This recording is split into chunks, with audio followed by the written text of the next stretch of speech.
Good evening my dear students. कैसे हैं आप सभी लोग? I hope you will be quite well. In fact you will be quite well, so I am quite well. Once again you are welcome to okay English classes. In fact आपका topic जो चल रहा है वो transformation का है और 133 part में मैंने आपको एक्सक्लेमेटरी सेंटेंस पढ़ाया था। क्या याद आया? इनफैक्ट एक्सक्लेमेटरी सेंटेंस जो पढ़ाया था और मैंने बताया था कि एक्सक्लेमेटरी सेंटेंसेस द्वारा हृदय की तीव्र भावनाएं, प्रसन्नता, शोक, आश्चर्य आदि का भाव प्रकट होता है। यही बताया था।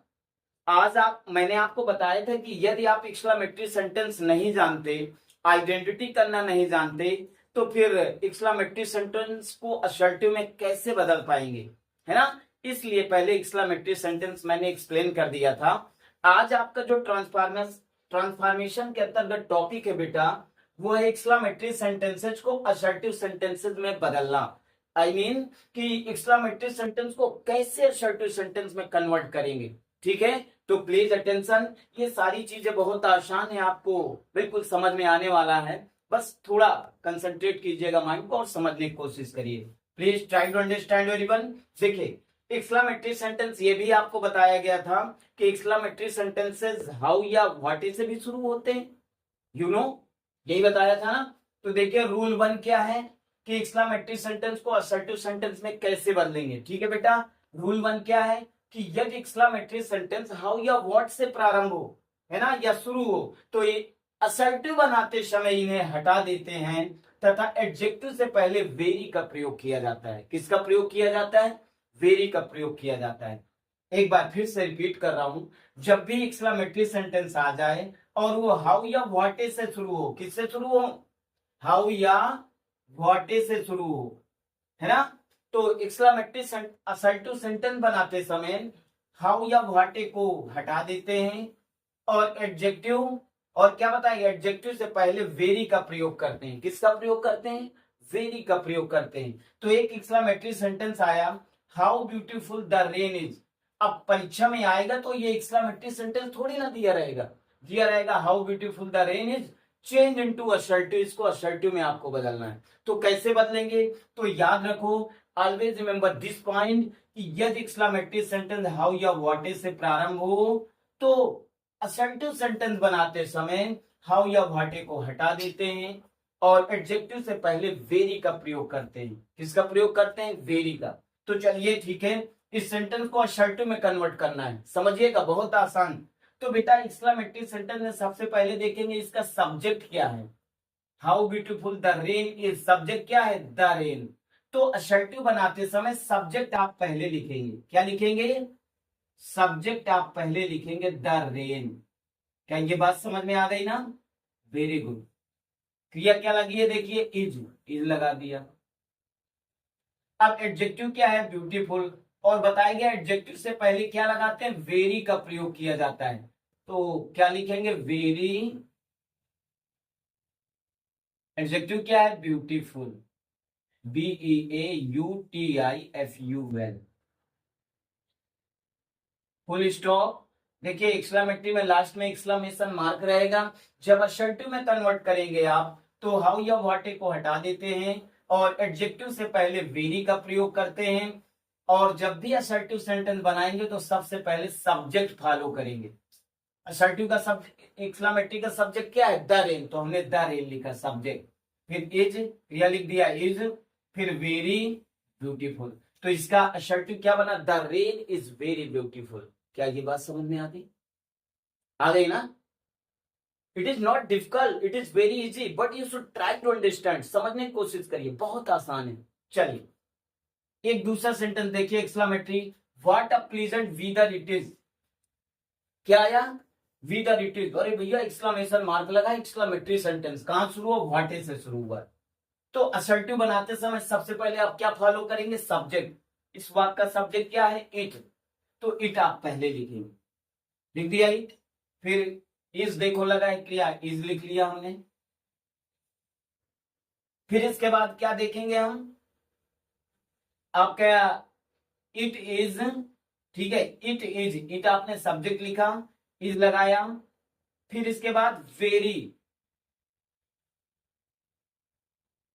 Pleasant wither, very pleasant, pleasant mean क्या होता है, सुखद, प्लीजेंट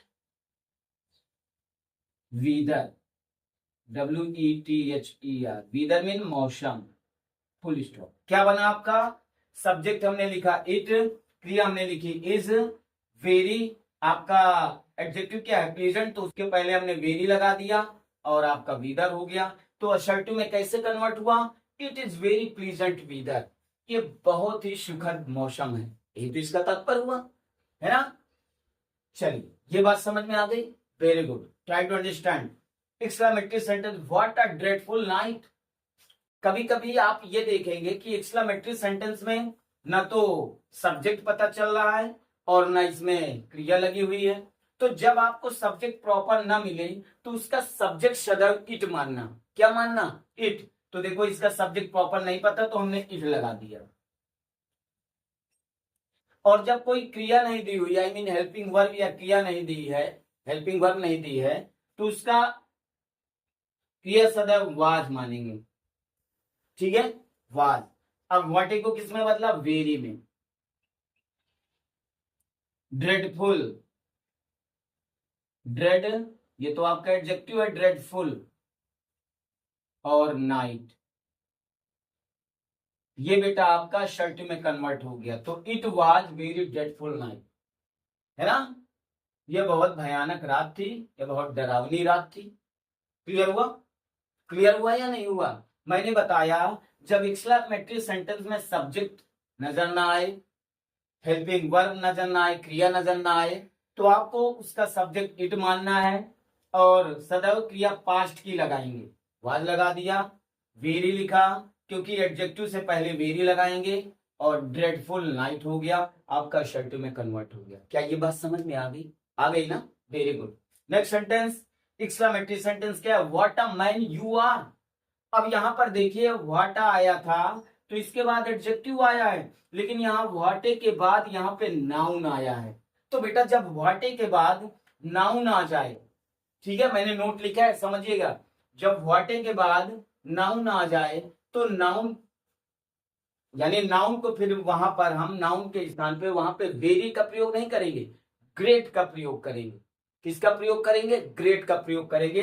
ये बहुत इंपॉर्टेंट बात है जो कि आपको सदैव याद रखना है। जब व्हाटे के बाद नाउन का प्रयोग हो, एडजेक्टिव का प्रयोग हो, तो एडजेक्टिव से पहले वेरी लगेगा, लेकिन जब व्हाटे के बाद नाउन आ जाए तो फिर उसमें नाउन से पहले ग्रेट लग जाएगा। क्या लग जाएगा, ग्रेट लग जाएगा। क्या बात समझ में आ गई। चलिए ठीक है, what a man you are, तो सब्जेक्ट दिख रहा भैया यू है, तो आप यू लिख लेंगे, शाबाश, very good, you are going well, you लिख लिया। फिर आर लिखा आपने, आर लिख लिया, अब आ लगाएंगे, फिर क्या हो जाएगा, ग्रेट,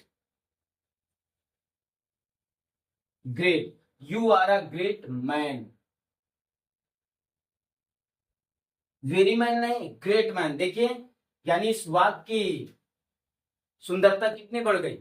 अगर यहाँ वेरी लगाते, you are a very man, अरे नो भाई, you are a great man, है ना। तो बेटा याद रखना, जब व्हाटे के बाद नाउन आए तो फिर उसमें आपको असर्टिव में कन्वर्ट करते समय वेरी नहीं ग्रेट लगाना है। You are a great man या you are a great man, आप लगाएं या ना लगाएं, ठीक है, यू आर ग्रेट मैन या you are a great man. क्या ये बात समझ में आ गई, क्या बात समझ में आ गई। ये नोट याद रखिएगा, और बहुत ही आसान है। अभी रूल 1 हुआ है, अभी इसमें रूल 2 और रूल 3 भी आएगा जो कि बहुत इंपॉर्टेंट है। तो आई होप आप बेहतर तरीके से समझ गए होंगे। प्लीज राइट डाउन, इसे राइट डाउन करिए और बेहतर तरीके से आगे बढ़िए, ठीक है। ये पार्ट आपका 134 होगा, 135 पार्ट में रूल 2 और रूल 3 पढ़ेंगे जो कि बहुत ही इंपॉर्टेंट है। तो इसे नोट करिएगा सभी लोग और बेहतर तरीके से आप तैयारी शुरू करिए।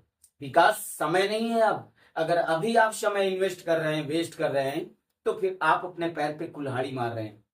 मेरे कहने का तात्पर्य यदि आप इंटरमीडिएट के स्टूडेंट हैं तो आपको प्रॉपर पढ़ना होगा, रेगुलर रहना होगा, क्योंकि पढ़ाई में रेगुलरिटी एंड पंचुअलिटी की जरूरत होती है, बरसाती मेढक नहीं।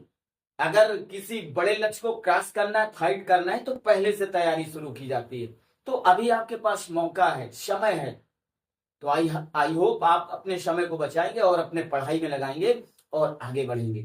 क्योंकि बेटा एक चीज याद रखिएगा, हाई स्कूल इंटर के बाद, इंटरमीडिएट के बाद ही एक बच्चे का भविष्य सुनिश्चित होता है। आई मीन इंटरमीडिएट से ही भविष्य सुनिश्चित हो जाता है कि आपको किस दिशा में जाना है। अगर आप बेहतर मार्क्स ऑब्टेन करते हैं, बेहतर नॉलेज लेते हैं, अच्छे मार्क्स ऑब्टेन करते हो, तो आप उत्साह से भरे रहेंगे, आपके पेरेंट्स भी उत्साहित रहेंगे। फिर वो असमर्थ होते हुए भी, डिसेबल होते हुए भी अगर आर्थिक समस्या है तो भी वो कोशिश करेंगे कि नहीं, हमारा बेटा उत्सुक है, अच्छे मार्क्स ऑब्टेन किया है, पढ़ने में मन लगाता है, तो हम चाहे हमें कितना भी कष्ट उठाना पड़े, लेकिन वो किसी तरह भी आपको पढ़ाएंगे और आपको सारी सुख सुविधाएं प्रदान करेंगे। तो इस बात को अपने मस्तिष्क में रखिए, ये सोचकर पढ़ाई आपको बेहतर तरीके से करना है। आई होप आप अच्छे स्टूडेंट हैं या अच्छे बनेंगे और बेहतर तरीके से तैयारी करेंगे, आगे बढ़ेंगे, ताकि आगे का रास्ता आपके लिए बिल्कुल आसान रहे। Thank you so much watching for my video. जय हिंद, जय भारत, वंदे मातरम।